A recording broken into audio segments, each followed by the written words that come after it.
Social media कई मायनों में हमारी और आपकी ज़िंदगी का एक अहम हिस्सा बन गया है, लेकिन इसके गलत इस्तेमाल ने कई तरह की परेशानियां भी खड़ी की हैं। कई बार तो इससे लोगों की ज़िंदगी तबाह हो गई है। कवर स्टोरी में आज इसी की बात।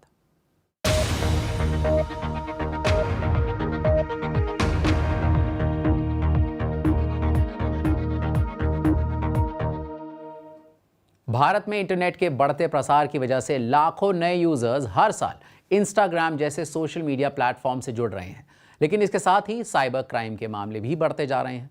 महाराष्ट्र के सतारा के रहने वाले 14 साल के एक लड़के ने इंस्टाग्राम अकाउंट बनाया, लेकिन किसी ने उसे हैक कर लिया और उससे आपत्तिजनक पोस्ट डाल दिए। नतीजा ये हुआ कि इस लड़के और उसके परिवार को बेहद मुश्किल दौर से गुजरना पड़ा। देखिए बीबीसी संवाददाता प्राची कुलकर्णी की ये रिपोर्ट। इसी साल स्वतंत्रता दिवस का दिन महाराष्ट्र के सतारा के रहने वाले सिराज कभी नहीं भूल सकते। 15 अगस्त को उनका अकाउंट हैक कर लिया गया। हमने पहचान छिपाने के लिए इस मामले में पीड़ित 14 साल के लड़के का नाम बदल दिया है। इंस्टाग्राम पर पोस्ट की वजह से सिराज को 1 हफ्ता रिमांड होम में बिताना पड़ा। इस पोस्ट की वजह से उनके पिता को भी जेल जाना पड़ा।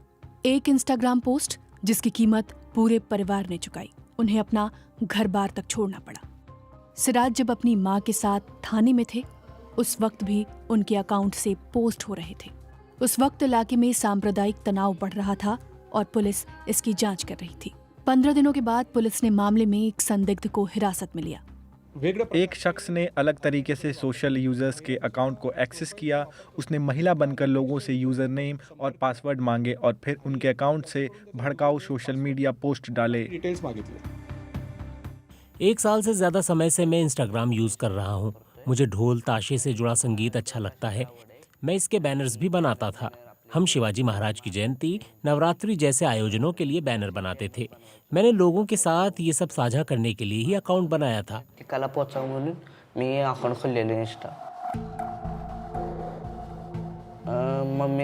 माँ ने मुझे सुबह 7 बजे स्कूल छोड़ा। उस दिन स्वतंत्रता दिवस था। झंडा फहराने के कार्यक्रम के बाद मैं स्कूल से निकला। मैंने अपने फ़ोन में देखा तो एक इंस्टा स्टोरी दिखी, लेकिन मैंने तो इसे डाला ही नहीं था। पहली लाइन पढ़ने के बाद ही मैंने तुरंत इसे डिलीट किया। फिर मैंने एक पोस्ट के जरिए लोगों को बताया कि मेरा अकाउंट हैक हो गया था। इसलिए कोई अजीब पोस्ट आपको दिखी हो तो उसके लिए माफ़ी चाहता हूँ।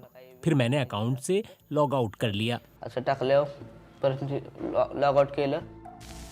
मैं झंडा फहराने के कार्यक्रम में शामिल होने के लिए निकलने ही वाली थी कि एक लड़का मेरे पास आया और उसने मुझसे कहा कि आपके बेटे के मोबाइल से ये पोस्ट डाली गई है। वो ऐसा नहीं कर सकता। मुझे पता था कि पोस्ट की भाषा उसकी नहीं है। मेरे परिवार में कोई इस टोन में बात नहीं करता। मैंने उससे पूछा भी कि क्या तुमने ये पोस्ट किया है। उसने कहा कि मैंने ये नहीं किया मम्मी। जब मुझे पता चला तब मैंने इसे तुरंत डिलीट कर दिया, लेकिन तब तक ये वायरल हो गया। हम फ़ोन इस्तेमाल नहीं कर रहे थे, लेकिन तब भी उसके दोस्तों और एक रिश्तेदार को मैसेज जा रहे थे।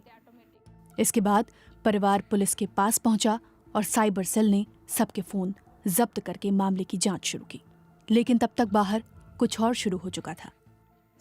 मैं सतारा पुलिस स्टेशन गई, जहां से मुझे साइबर सेल भेजा गया। लेकिन जब मैं साइबर सेल जा रही थी, उसी वक्त 30-40 लोगों की भीड़ हमारे घर के पास जुटने लगी। वो दोषी को ढूंढ रहे थे।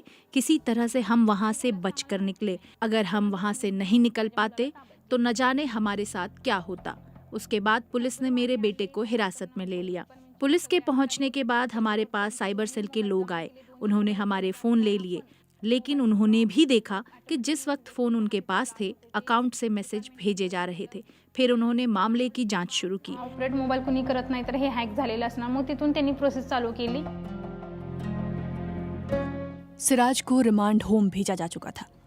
उसके पिता भी पूछताछ के लिए पुलिस हिरासत में थे।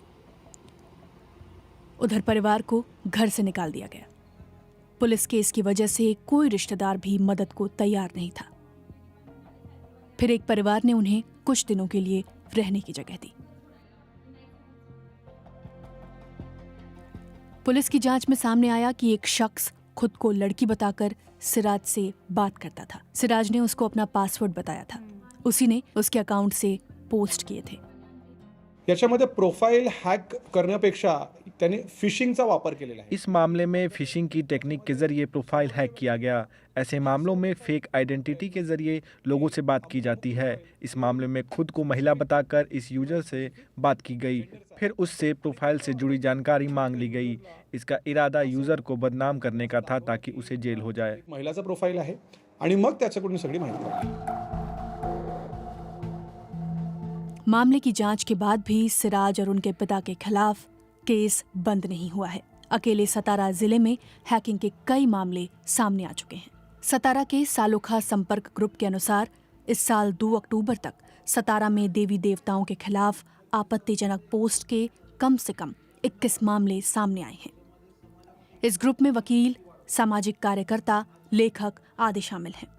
विशिष्ट विचाराच्या संघटनांच्याकडून जानबूझकर हिंदू और मुस्लिम समुदाय में तनाव फैलाने के कम से कम 15 मामले सामने आए हैं।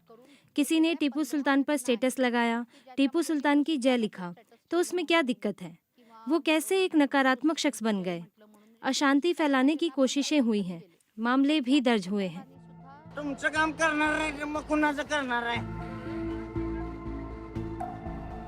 पुलिस ने अब सोशल मीडिया के गलत इस्तेमाल के प्रति लोगों को जागरूक करना शुरू किया है। पुलिस युवाओं को सोशल मीडिया का कैसे इस्तेमाल करें, ये भी समझाने की कोशिश कर रही है। आपल्या सोशल मीडिया अकाउंट्समध्ये हर सोशल मीडिया अकाउंट में सिक्योरिटी चेक का ऑप्शन होता है, यानी जब आप 2 वे ऑथेंटिकेशन का इस्तेमाल करेंगे तो अगर कोई आपके अकाउंट को हैक करने की कोशिश करता है तो आपके पास उसका नोटिफिकेशन आ जाएगा। जैसे बैंकिंग ट्रांजैक्शन में आप OTP के बिना काम नहीं कर पाएंगे, ठीक उसी तरह से। इसके अलावा अगर आप अपने इंस्टाग्राम अकाउंट पर जाएंगे तो वहां संदिग्ध लॉगिन के बारे में पता चल सकता है कि कहां से लॉगिन किया गया था। IP एड्रेस और डिवाइस की जानकारी मिल जाती है, तो अगर कोई संदिग्ध लॉगिन आपको दिखे तो आप उसे वहां से हटा सकते हैं।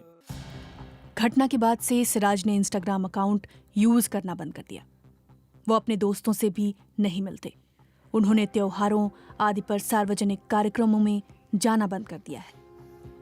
महाराष्ट्र के इस छोटे से शहर की कहानी से पता चलता है कि किस तरह सामाजिक सद्भाव को बिगाड़ने के लिए सोशल मीडिया का इस्तेमाल किया जा रहा है।